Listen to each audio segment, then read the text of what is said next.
Assalamualaikum warahmatullahi wabarakatuh. Perkenalkan, saya Dr. Suci Rahmana yang dari 122 sampai 122. Di sini saya dari kelas ADBI. Di sini saya akan membuat sebuah video tentang materi pelajaran matematika untuk memenuhi tugas PSN.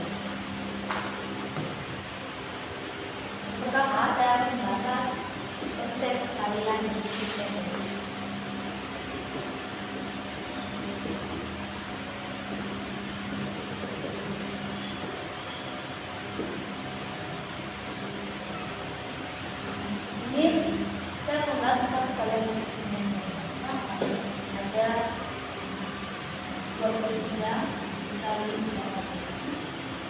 Kita kalikan terlebih dahulu di bagian 8. Nah, itu 8 dikali 3. 8 dikali 3 itu hasilnya jadi 4. Kita tulis sifatnya. Ini satuan. Turunan kita simpan 2. Terus dikalikan silang. 8 dikali 2. 8 dikali 2 adalah 16. Ditambahkan turunan yang simpan 2 dan 18. Setelah itu kita kalikan silang lagi. Kita kalikan bagian depannya. 1 dikali 3 itu 3. Kita simpan di bawah turunan 8. 1 dikali 2 itu 2, kita simpan di bawah ratusannya. Lalu kita tuliskan 4 dikumpulkan, 8 ditambah 3 itu 11. 1 yang kita simpan di sini satuan, perubahannya kita di atas. 1 ditambah 2 itu 3, ditambah perubahannya simpan 1. Hasil dari 23 dikali 18 itu 414.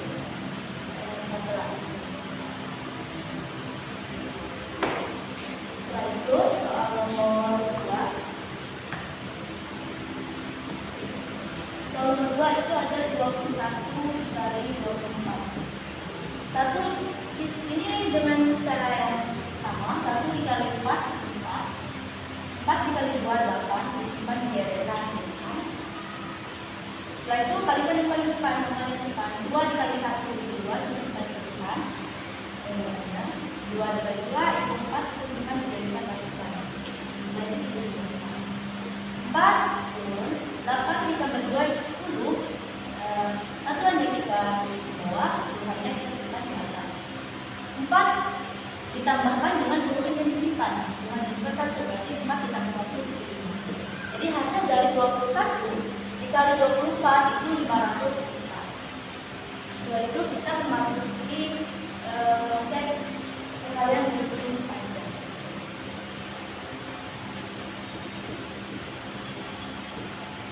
Nah, perkalian disusun panjang soal pertamanya itu adalah 40 dikali 18. Agak sedikit berbeda dengan yang pertama tadi. Nanti kita seperti ini teman-teman. 7 itu satuan, 8 itu satuan. Berarti 7 dari 8 dikali 7.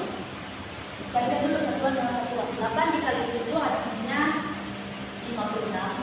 Di sini kita langsung tuliskan 56. Tidak ada sifat penyimpan antara satuan dan satuan. Setelah itu satuan dikali puluhan berarti 8 dikali 40. 8 dikali 40 hasilnya 320. Seratakan saja. Satuan diseratakan dengan satuan, puluhan seratakan dengan puluhan, ratusan diseratakan dengan ratusan. Setelah itu puluhan dikali satuan. Ini disebut lagi, tapi yang kita lakukan 10 dikali 7 berarti 70. Seratakan lagi ke bagian yang pada puluhan, pada satuan. 10 dikali 40, puluhan dikali puluhan berarti 400. 4 simpan di ratusan, 0 pertama simpan di puluhan, 2 simpan di satuan. Setelah itu kita jumlahkan. Setelah mengetahui semua hasil dari perkalian, kita jumlahkan semuanya. 6 ditambah 0 ditambah 0 ditambah 0 ditambah 0. 5 ditambah 2 itu 7, ditambahkan 7 lagi berarti 14, ditambahkan 0 berarti 14. Satuan yang kita simpan di sini, puluhannya kita simpan. 3 ditambah 4 itu 7, ditambahkan puluhan yang simpanan berarti 8. Hasil dari 47 dikali 18 adalah 840. Soal nomor 2. Soal nomor 2 itu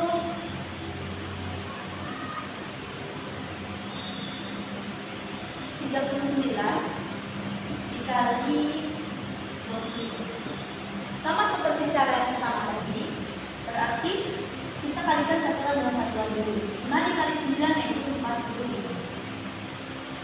5 dikali 3 berarti satuan 5 dikali 30. 5 dikali 30 adalah 150. Jajarkan aja seperti ini. 2 dikali 9 berarti puluhan dikali satuan. 20 dikali 9 itu 180. Kita sejajarkan satuan dengan satuan, puluhan dengan puluhan, ratusan dengan ratusan. 2 dikali 3 berarti puluhan dikali puluhan. 20 dikali 30 itu 600. Setelah itu baru kita tambah. 5 ditambah 0 ditambah 0 ditambah 0 itu 5. 4 ditambah 5 9 ditambah 8 17 ditambah 0 17 berarti 7-nya itu satuannya kita tulis, puluhannya kita simpan. 1 ditambah 1 2 ditambah 6 8 ditambahkan puluhan simpanan 1 pada 10. Hasil dari 39 dikali 25 adalah 970.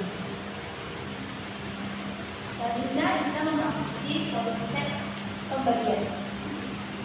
Pertama, saya akan menjelaskan konsep pembagian tersusun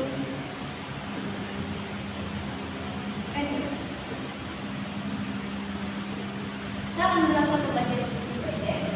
Soal pertama yaitu 210 dibagi 15. Kalau tersusun pendek kita bagikan satu-satu dulu. Kalau 2 dibagi 15 tidak bisa, kita tambahkan satu angka. Jadi 21 dibagi 15. 21 dibagi 15 akan menjadi koma. Sehingga kita akan mencari angka berapa yang dikalikan 15 dan dibagi 21. Jadi angka 1. Nah, 1 dikali 15 itu 15. 15 ini mendekati angka yang terdekat dengan 21. Jadi 21 dikurangi 15 adalah 6. Karena 6 tidak bisa dibagi 15, kita turunkan. Jadi 60. 60 kita bagikan dengan 15. 60 dibagikan 15 itu berapa? 4 dikali 15 itu 6. Kita tambah lagi. 60 dikurangi 60 berapa? 0. Jadi hasil pembagian dari 210 dibagi 15 adalah 14.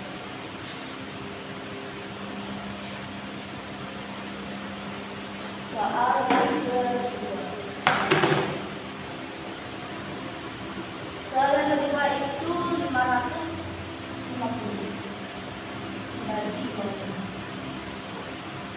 Sama dengan cara yang pertama, kita bagikan dulu satu-satu. Angka pertama 5 dibagi 5 itu tidak bisa, 5 dibagi 5 itu tidak bisa, jadi kita tambahkan 2. 55 dibagi 25 itu hasilnya 2. Apa? 2 karena 2 dikali 25 itu 50. 50 ini mendekati angka 55. Jadi kita kurangi 55 dikurangi 50 hasilnya 5. 5 ini tidak bisa dibagi dengan 25, tapi kita turunkan 0 ya. Jadi 50 dibagi 25 itu hasilnya 2. Nah, 2 dibagi 2 dikali 25 itu 50. Kita tambah lagi 50 dikurangi 50. Bagian selesai. Jadi 550 dibagi 25 adalah 22. Setelah itu kita masuki konsep pembagian tersusun acak.